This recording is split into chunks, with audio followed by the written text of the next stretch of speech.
Ladies and gentlemen, let me tell you something real today. See, life got this way of throwing people in your path who don't know how to receive love, even when you're giving it freely, fully with your whole heart. Now we call them avoidance, folks who get scared the moment things get real. They ghost, they pull back, they make you question your worth. But listen to me, and I mean listen. Let me tell you something, and I want you to hear me deep. You don't need to chase love to prove your value. Love that's real, it don't run from you. It don't make you beg. And it sure don't need you out here performing like you in some kind of emotional audition, trying to prove you worthy of basic kindness and attention. That ain't love. That's confusion dressed up like desire. See, people get it twisted. Somewhere along the way, you started believing that if you just worked a little harder, stayed a little longer, forgave a little more palate, rated a little more pain, then maybe that person would finally see you, appreciate you, choose you. But baby, your value ain't determined by how much you're willing to break yourself to be chosen.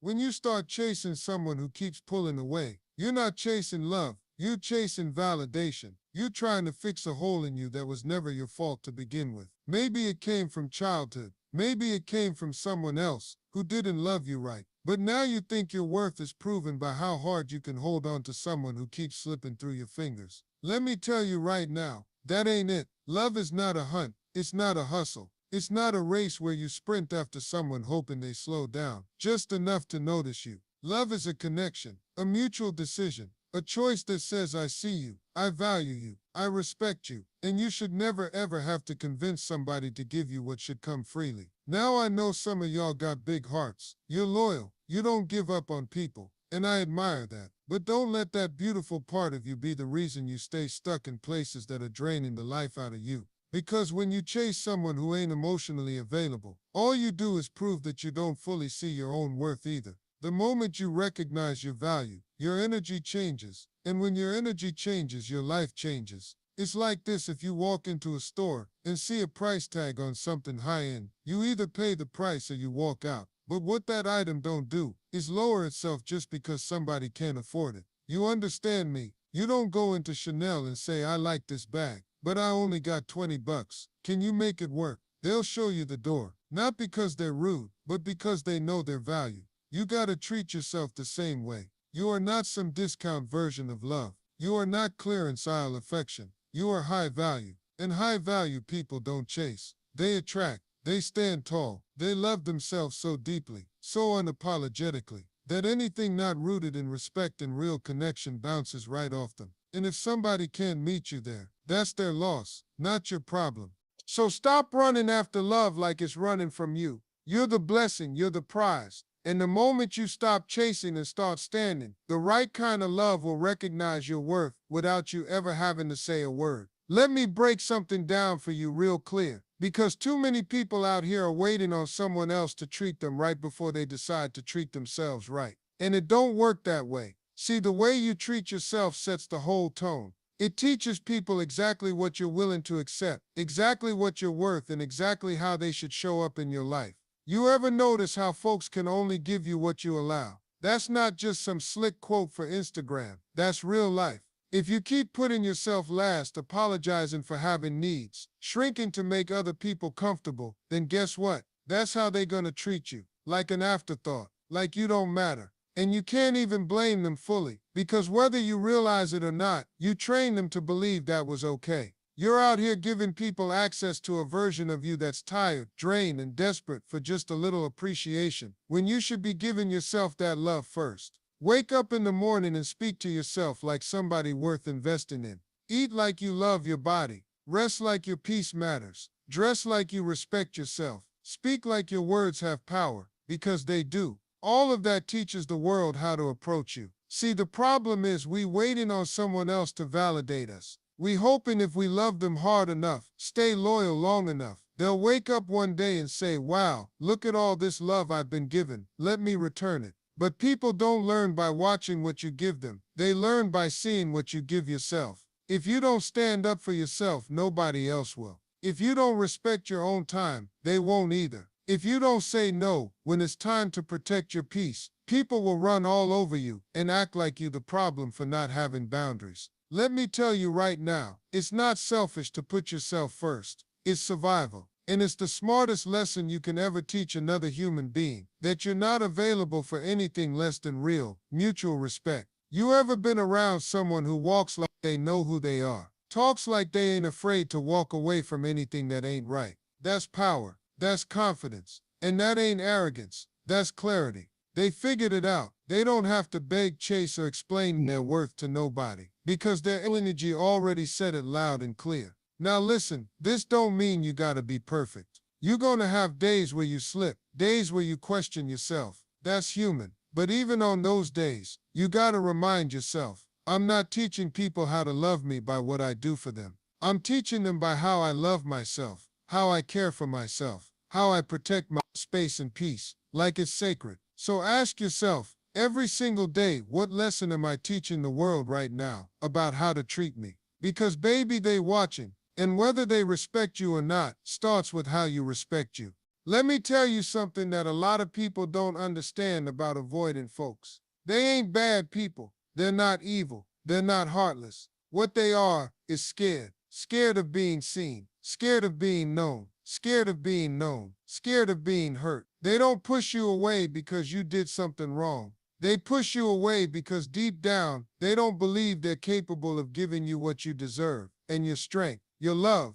That scares the hell out of them. See, most people think if you love someone hard enough, they'll stop running. They'll see how loyal you are, how solid you are, and they'll stop pulling back. But when you love someone who fears emotional closeness, they don't see your love as comfort. They see it as pressure. And that right there is the hardest thing to accept. That you showing up fully, honestly, with your heart wide open, can actually feel threatening to someone who's still hiding from their own truth.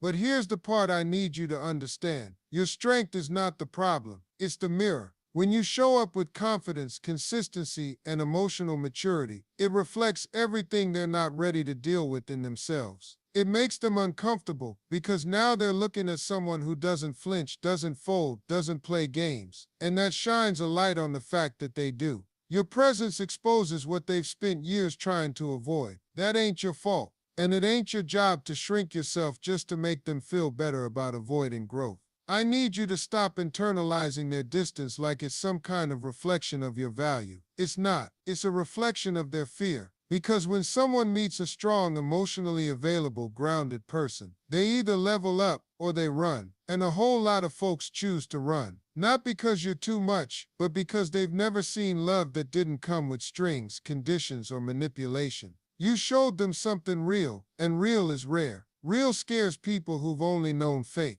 And when you ain't used to being loved without having to perform or pretend, it feels suspicious. So don't take their fear personally. That ain't your weight to carry. That's theirs. Now look, you're gonna be tempted to dim your light just to keep them close, to tone yourself down, to be less expressive, less emotional, less you, because you think if you just do that, maybe they'll stay. But hear me loud, the moment you start adjusting your strength to fit into someone's fear, you abandon yourself. And that ain't love. That's sacrifice with no return. You keep being the mirror. You keep standing in your truth. Because the right person, the healed person, the growing person, they're not going to be afraid of your strength. They're going to respect it. They're going to rise to meet it. And the ones who run, let them. That ain't rejection. That's redirection. You are not too much. You just reflect too much truth for someone who ain't ready to see it yet. Let me tell you something a lot of people don't realize until they're all used up, drained, and tired. The most powerful move you can make sometimes is to pull your energy back. Not slam the door, not scream, not post some dramatic quote online. Just step back, just go quiet. Because begging for someone to see you, to treat you right, to show up for you, that ain't strength. That's desperation disguised as love. Now don't get me wrong, I know how it feels. You care about somebody. You've invested your time, your heart, your everything into this person. And they start pulling back, being distant, inconsistent, cold. And your first instinct is to lean in harder, to love louder, to prove you're not like everybody else. But let me stop you right there. You ain't gotta perform to be loved. You ain't a circus act. You're not here to chase folks who don't know how to value presence. Begging for someone's attention is like pouring water into a bucket with a hole in it. No matter how much you give, it's never gonna be enough. And all that effort you're putting into trying to get them to care, you could be putting that back into yourself. Because when you start begging for attention, you stop paying attention to yourself. You ignore your needs, your peace, your purpose, just to try to win the love of somebody who can't even recognize your worth when it's staring them in the face. But see, when you pull your energy back, that's a shift, that's a message. That's saying I'm done explaining my value to people who refuse to see it. And believe me, people notice. You don't have to tell them you've changed. They feel it. Your silence, it speaks louder than your words ever could. You stop answering every text right away. You stop over-explaining your feelings. You stop overextending your love just to earn scraps of effort in return. And guess what? Now they're the ones wondering what happened. Now they're feeling the absence of what they took for granted. Because energy don't lie. And when your energy was all over them, checking on them, uplifting them, loving them, they got comfortable. They assumed you'd always be there. But when you pull it back, they realize real quick, damn, that wasn't just attention. That was love. That was care. That was presence. And now they're the ones playing catch up. But by then you've leveled up. Because pulling your energy back don't just teach them a lesson. It teaches you one too. It reminds you of your power. It shows you how peaceful life can be when you stop handing it over to people who don't deserve the front row seat. It reminds you that you're the prize, not some placeholder waiting to be chosen. So stop begging, stop chasing, stop trying to prove what's already true, that you're valuable, lovable, worthy. Let your absence teach the lesson your presence never could. Pull your energy back and watch how the whole game changes. Let me tell you something about life and love.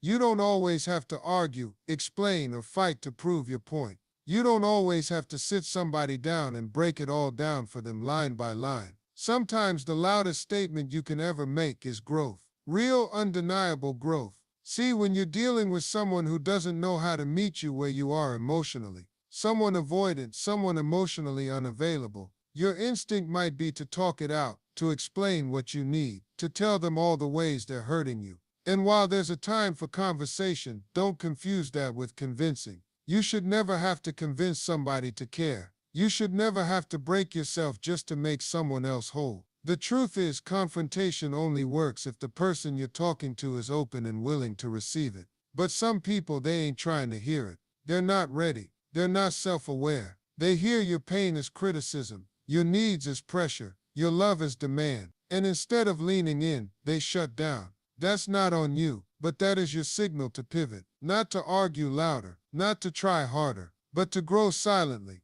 You know what hits different? When you stop chasing, when you stop explaining, when you stop reacting to every cold shoulder, every distant message, every disappearing act, and instead, you start evolving, you start pouring into yourself, you start building that business, getting your mind right, taking care of your body, surrounding yourself with people who see you without you having to scream. That's growth. And growth is loud. Growth is powerful. Growth says everything you ever needed to say, without one single argument. When you level up emotionally, spiritually, mentally, you don't have to clap back. You don't have to beg anyone to understand your worth. They see it. They feel it. And if they're not ready for it, they fall away. And that's okay. Because your job is not to hold the door open for folks who refuse to walk through. Your job is to become so grounded in who you are that anything that doesn't honor that version of you fades out naturally. See, growth don't chase validation. Growth don't fight to be seen. Growth just moves. It elevates. It transforms. And when you grow past the place where they left you hanging, oh, they notice. Trust me, even if they never say a word, they feel your absence. They feel the shift. They remember how you used to show up for them. And now, you're too busy showing up for yourself. There's nothing more powerful than that. Not a text, not a phone call, not a long emotional speech. Just you becoming the person you were always meant to be, with or without their recognition. So stop wasting your breath trying to convince people to change. Stop battling people who ain't ready to hear truth. Let your evolution be the echo. Let your glow up be the response. Because at the end of the day, growth will always speak louder than confrontation ever could. Let me tell you something right now. If you want to change the game, if you want to shift the entire dynamic between you and someone who's been taking you for granted, you don't need more words. You don't need more second chances. You don't even need to wait on closure. What you need is self-respect. Self-respect is the line in the sand. It's the moment you say, I know what I bring to the table, and I'm not afraid to eat alone if I have to. It's the moment you stop participating in your own mistreatment. Because let's be honest, we've all been there, trying to love someone into loving us, showing up for someone who's barely showing up at all, giving our best to someone who gives us just enough to keep us hanging. And we tolerate it because somewhere along the way we started believing that love means enduring. But baby, love should not cost you your dignity. Love should not make you question your worth.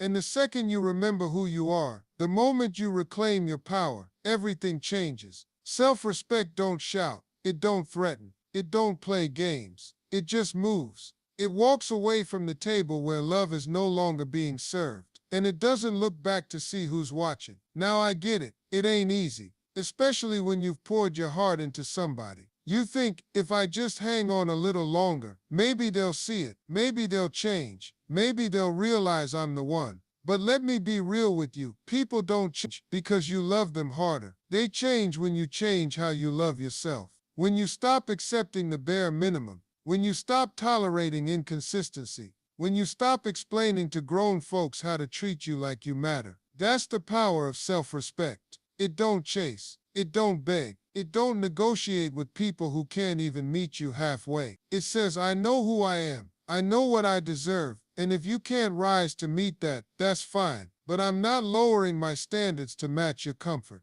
And let me tell you what happens next. The minute you make that internal shift, the energy in the relationship shifts too. Either they step up or they fade out. But either way, you win. Because now you're operating from a place of clarity, from a place of strength. You're not waiting on someone to validate you. You've already validated yourself. That's grown. That's power. That's self-respect. People may not remember every word you said, but they will remember how you carried yourself when you finally stopped playing small. When you stopped allowing your love to be taken for granted. When you looked someone in the eye, or maybe just walked away in silence, and said with your actions, you don't get to treat me like I'm ordinary. That's the moment everything shifts. That's when the avoidance starts paying attention. Not because you screamed, not because you begged, but because you did the one thing they didn't expect. You respected yourself. And that is a language even silence can speak fluently.